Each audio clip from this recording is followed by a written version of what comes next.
are located on Henry Hill. Two historic roads cross nearby. The Manassas-Sudley Road, modern Route 234, enters the park near Sudley Church and continues south 6 miles to the prized railroad junction at Manassas. The Warrenton Turnpike, modern Route 29, crosses the Sudley-Manassas Road near the historic stone house. The turnpike continues east over a stream called Bull Run and leads 25 miles to Washington, D.C. Today, this peaceful landscape provides a setting for understanding the two great Civil War battles that were fought here. This program will focus on the sites and events of the First Battle of Manassas. It is dawn on the morning of July 21st, 1861. General Joseph Johnston's 7-mile defensive line protecting Manassas Junction numbers over 30,000 Confederate troops, holding a strong position behind Bull Run, defending its numerous crossing points. On the high ground overlooking Stone Bridge, Colonel Nathan Evans' small brigade of 1,200 men guards the left flank of the Confederate line. 4 miles to the east, near Centerville, a slightly larger Union army prepares for battle. To avoid a bloody confrontation along Bull Run, Union Commander General Irvin McDowell plans to march almost half of his army around the Confederate left, ford Bull Run above Evans, and attack down the line of the Sudley-Manassas Road. Forcing Johnston from his defensive line, defeating his army in battle, and gaining control of the nearby railroads will open the way for McDowell to capture the Confederate capital at Richmond and gain final victory. Evans soon realizes his perilous position. A Confederate signal station 6 miles away near Manassas Junction notices the glint of sunlight off the polished muskets of a large enemy column marching toward Sudley. They send word up to Evans by flag signal. "Look out for your left, you are turned." Evans reacts quickly. After sending couriers down the line for help, he leads 900 of his men upstream to intercept and delay the slow-moving Union column of 15,000 men. Halting briefly on the high open ground near the Carter Mansion, Pennsylvania, Evans hurries over to block the Sudley Road. 9:30 a.m. The first of Colonel David Hunter's Union division splashes across Bull Run at Sudley Ford and enters the Sudley Road, to the startled faces of local Sunday churchgoers. Nearing Matthews Hill, the head of the column collides with Evans' troops, forcing the column to halt and deploy into battle lines. The battle erupts in crashing volleys of musketry and supporting artillery. Although 2 brigades of Confederates under General Bernard B. rush forward to Evans' support, the increasing Union numbers soon overwhelm B's and Evans' thinly stretched lines, forcing them to retreat. 2 additional Union brigades ford Bull Run above Stone Bridge and add their weight to the Union advantage.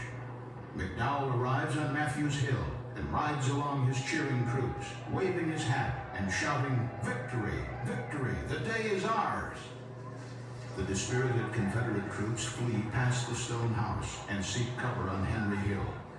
There they meet Commanding Generals Johnston and P.G.T. Beauregard, who plead with them to halt and reform. When all seems darkest for the Confederates, a fresh brigade of Virginians under General Thomas J. Jackson arrives on Henry Hill. When General B anxiously greets Jackson with the warning, "They are driving us," Jackson calmly responds, "We will give them the bayonet." Jackson deploys his men in a pine thicket along the southern edge of the hill, supported by 13 cannon.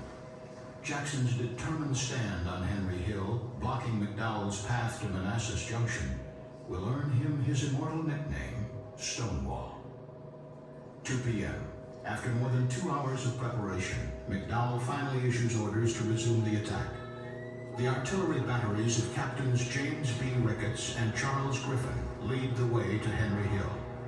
Their 11 guns unlimber near the Henry House, less than 300 yards from Jackson's artillery on the opposite side of the hill. 85-year-old Mrs. Judith Henry is mortally wounded when Ricketts fires 2 of his guns point blank toward the house to drive off Confederate skirmishers. A circle of 24 guns suddenly flares with plumes of gray smoke, defining the grassy hilltop as the crucible of battle. The artillery duel continues on into the afternoon without result. Finally, Captain Griffin attempts to break the impasse by a bold action. He brings two of his guns to the far Union right in order to fire down Jackson's line of guns. But he can hold this isolated position for less than 10 minutes before being overrun by Confederate infantry.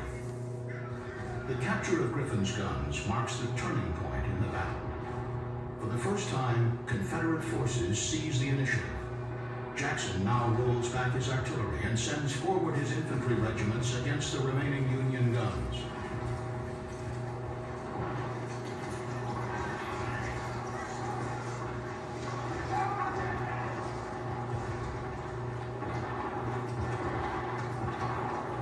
For the next hour, the fight swirls around the Union batteries in a confused chaos of surging and retreating men, hand-to-hand fighting, acrid smoke, rattling musketry, and exploding shells.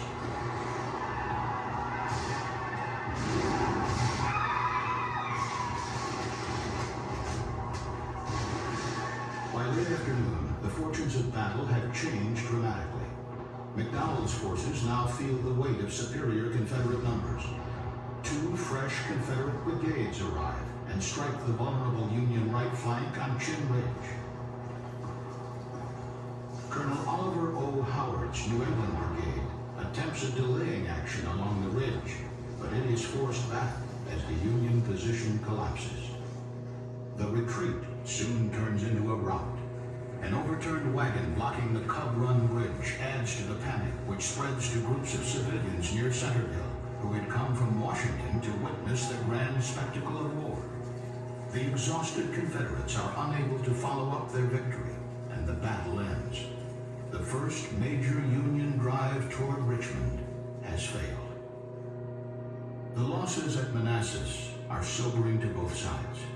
War is no longer the entertainment of a Sunday afternoon. Both sides now begin the hard task of turning their raw, undisciplined soldiers into trained armies. The success of their efforts will extend the war 4 long years and eventually cost more than 600,000 American lives.